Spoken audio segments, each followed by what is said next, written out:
चलिए, अब जी शिपिंग के सीएफओ जी शुभ कुमार जी हमारे साथ हैं। उनसे जानेंगे कि आगे ग्रोथ को लेकर उनका क्या आउटलुक है, फ्रेट दरों में आई कमी का कितना असर कंपनी पर पड़ा है, साथ ही कंपनी की कंटेनर बिजनेस में एंट्री को लेकर क्या तैयारी है। तमाम मुद्दों पर उनसे हम चर्चा करेंगे। हमारे साथ शिव कुमार जी जुड़ गए हैं।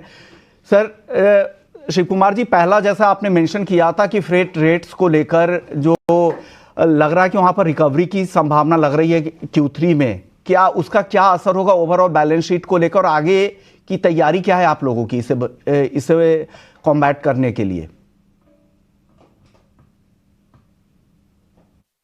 हाँ जी, जो फ्रेट रेट्स जिनकी रिकवरी हम एक्सपेक्ट कर रहे थे Q3 में, जो नॉर्मली विंटर मंथ्स में टैंकर फ्रेट रेट्स काफी स्ट्रांग होते हैं, वो हुई नहीं अभी तक। और उसका मेन कारण ये कह सकते हैं कि ये एंड कंज्यूमर डिमांड थोड़ी वीक है, स्पेशली ट्रांसपोर्टेशन फ्यूल्स जैसे कि पेट्रोल और डीजल, उनकी थोड़ी डिमांड वीक है।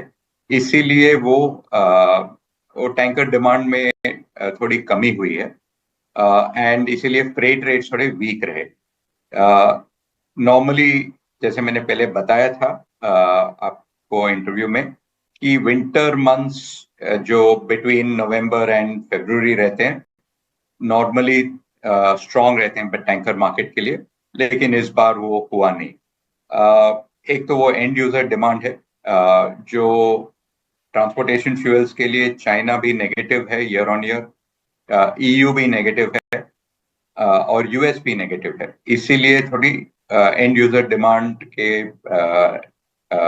वीक होने के कारण टैंकर डिमांड भी कम थी। बिल्कुल। शिव कुमार जी, क्वार्टरली नंबर्स की अगर बात करें, कंसर्न्स तिमाही नतीजों पर किस तरह के नजर आए, और क्या सालाना आधार पर आगे भी डिक्लाइंस देखने को मिलेंगे? किस तरह से आप नेविगेट कर रहे हैं सारे फाइनेंशियल्स को, और कंपनी की आगे स्ट्रैटेजी कैसी होगी अमिड वीक रेट्स?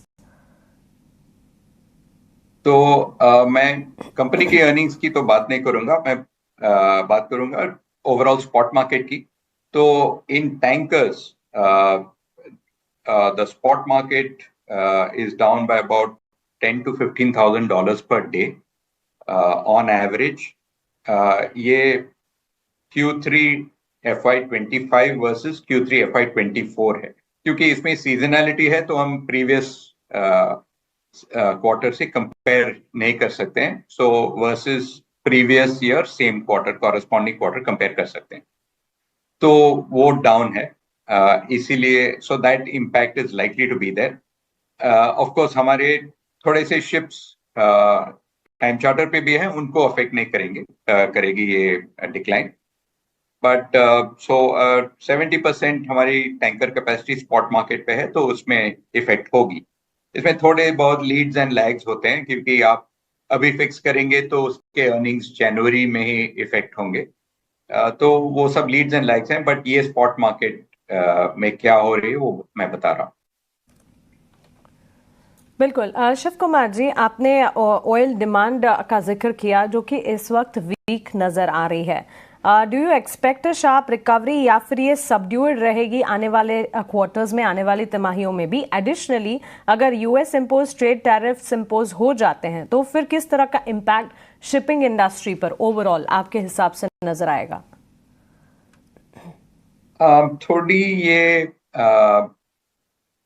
रिकवरी आ सकती है, because it's unusual that suddenly the demand has gone down, especially in a reasonably growing economy like China. तो हो सकता है कि ये वापस आ जाए, ये positive demand growth for oil. Also अगर हम देखें तो US में अपार्ट फ्रॉम टैरिफ्स, वो लोग ये भी बात कर रहे हैं कि ज्यादा ऑयल के लिए ड्रिल करेंगे।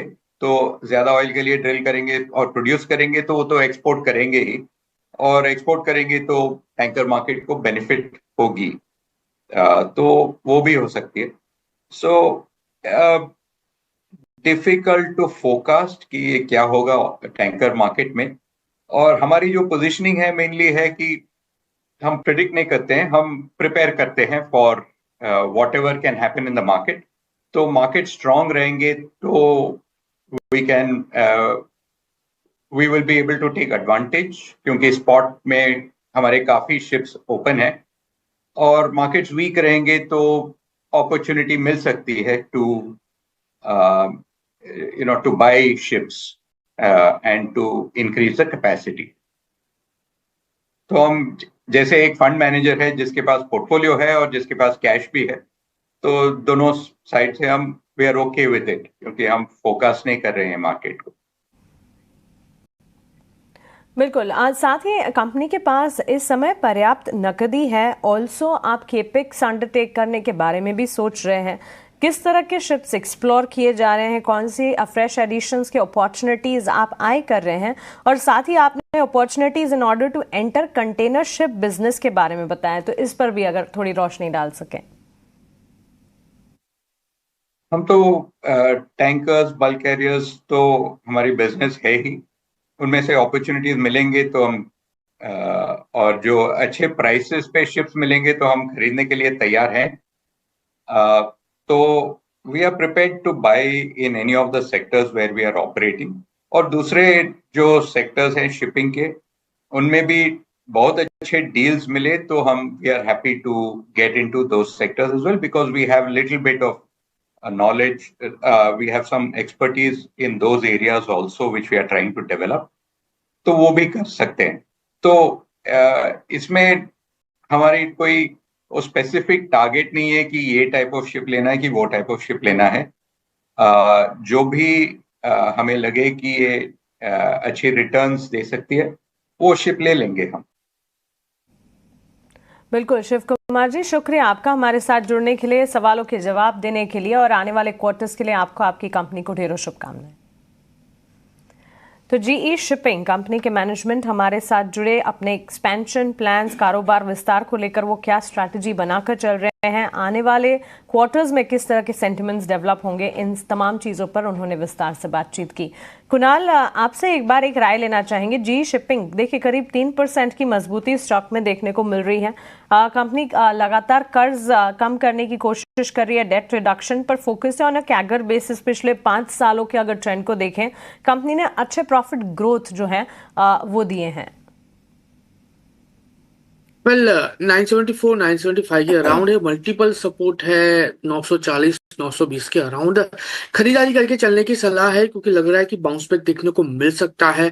स्टॉक ऑलरेडी एक ओवरसोल्ड टेरिटरी में है, तो प्रेजेंट लेवल पे खरीदारी करके चलने की सलाह रहेगी with strict stop loss somewhere around 920। ऐसा थोड़ा सा बड़ा है लेकिन टारगेट भी अच्छे खासे देखने को मिल सकते हैं। पहला टारगेट 1125 का है और 1125 जैसे ही ब्रेक होगा ये वापस ऊपरी लेवल पे 1330 तक के लेवल दिखाने के लिए रेडी हो जाएगा। तो खरीदारी करके चलने की सलाह रहेगी 920 के एसएल के साथ। बिल्कुल 930 का स्टॉप लॉस और इन स्तरों पर भी खरीदारी के मौके जीई शिपिंग में ढूंढे जा सकते हैं।